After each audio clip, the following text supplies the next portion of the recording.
If you've been training for a while, you've probably asked yourself, how often should I change my routine? How often should I swap out exercises? And the simple answer is only as often as is actually necessary.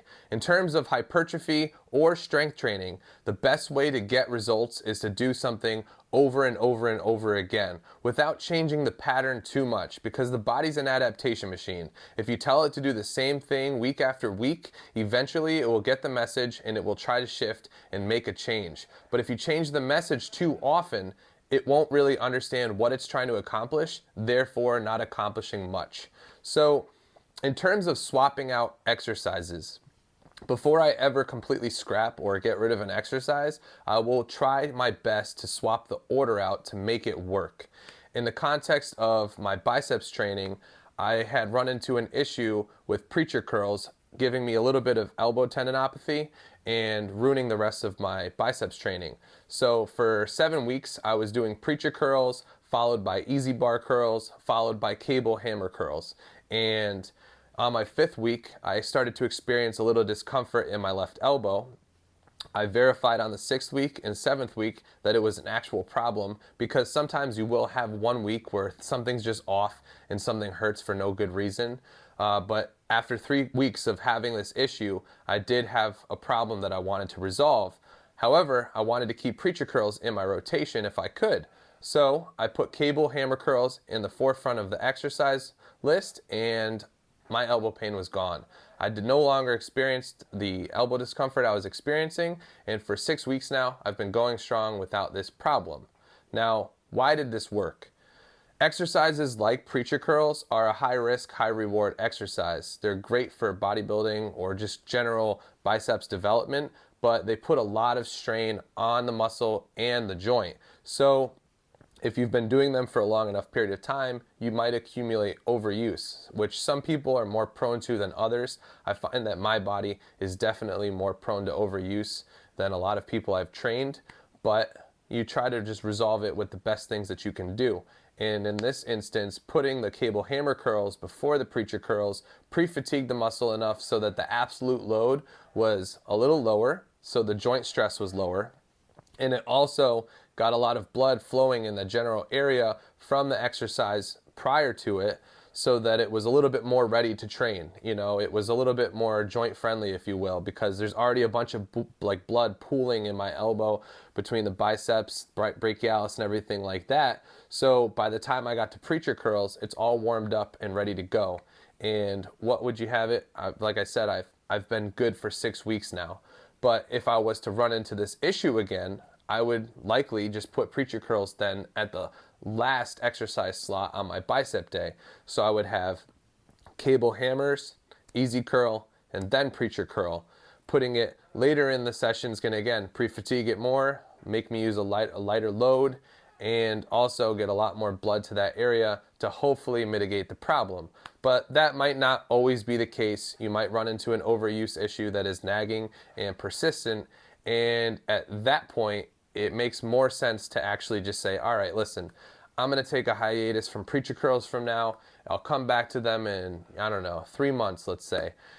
Because ultimately, if it's a good exercise for a long period of time, you've gotten a lot out of it, you don't want to completely say that those exercises are inherently bad. It's just that you ran it out of its course and you need to wait before you can jump back into it, because the joints need to rejuvenate because they can't take that stress for any longer. So after a few months, you might find yourself putting this back in your rotation. As things shift, change, you find you stall out in certain areas or experience a similar issue with a different exercise. So it's just, I can't stress enough too, if an exercise is causing you pain or discomfort and rotating it doesn't resolve your issue, don't just push through it because of like the no pain, no gain kind of bullshit, because having pain in a joint is going to only take away from your training. It's not going to provide you any benefit overall. It's not going to make you like mentally tough or anything like that. When you have joint pain, it's going to cause your body to throttle back how much it's willing to actually output. So anything that you do with your biceps, for instance, it would reduce how much you can actually do. You know, if you're rowing, you're going to be able to do less. If you're doing pull downs or pull ups, you're going to be able to do less, because the body's going to try to protect itself as best it can before something snaps up. So keep that in mind. If something is causing you constant pain and you can't swap it into an order where it makes it feel better, just scrap it for now and come back to it at a later date. In terms of boredom, because this is a common thing that I've heard from people in the gym, you know, like, what if you're just bored of doing an exercise? The first question I generally ask is like, well, what got you fired up to do this in the first place? And generally people will be like, well, you know, I saw a video saying that this was like the best exercise for back or the best exercise for chest or whatever have you. And, you know, I just figured I would do it because it's the best. And I'm going to tell you that there is no like superior exercise overall. You know, if you're doing an exercise especially because of that and not because you actually want to get good at it, you might actually find lesser result, even though the one that you're eager about is not as optimal. And that's because exercises are going to live in your program for weeks, months, and even years.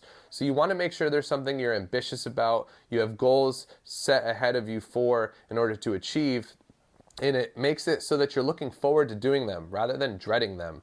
Because for myself, for instance, I'm doing ring turnout push-ups at the moment, and I'm loving them. Dude, every time I get ready to go do them, like, I'm just like amped up. I'm like, dude, I can't wait to do these.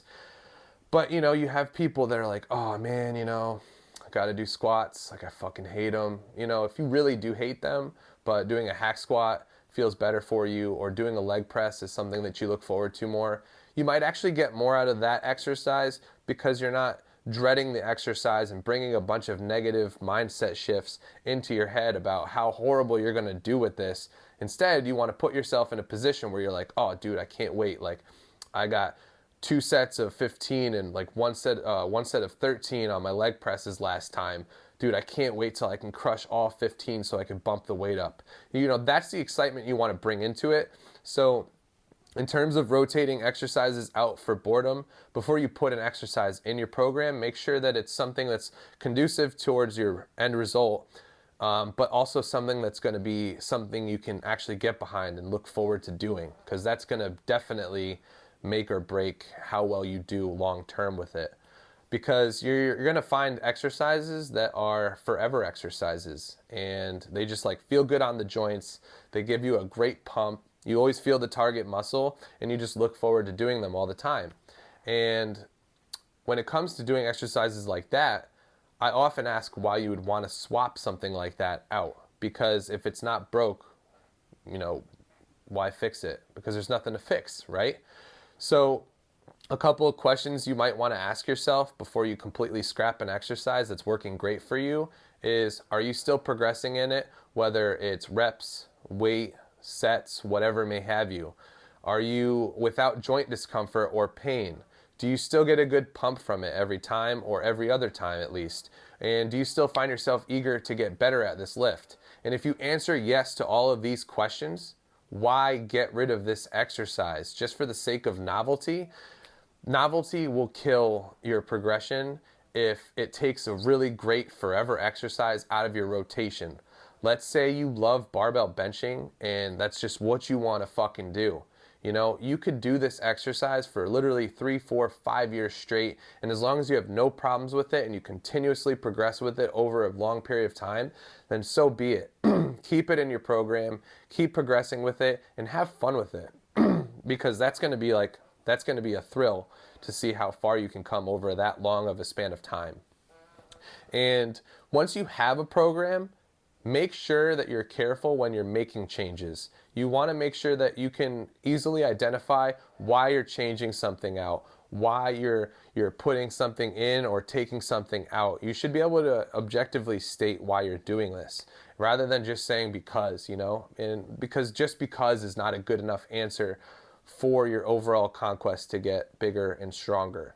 So if you're constantly changing what the signal is to your body, it will never understand what its main mission is. So you want to just milk every exercise that you have in your program and whatever rep ranges you have in your program for as long as you can, until they're no longer effective or until they're causing you an issue.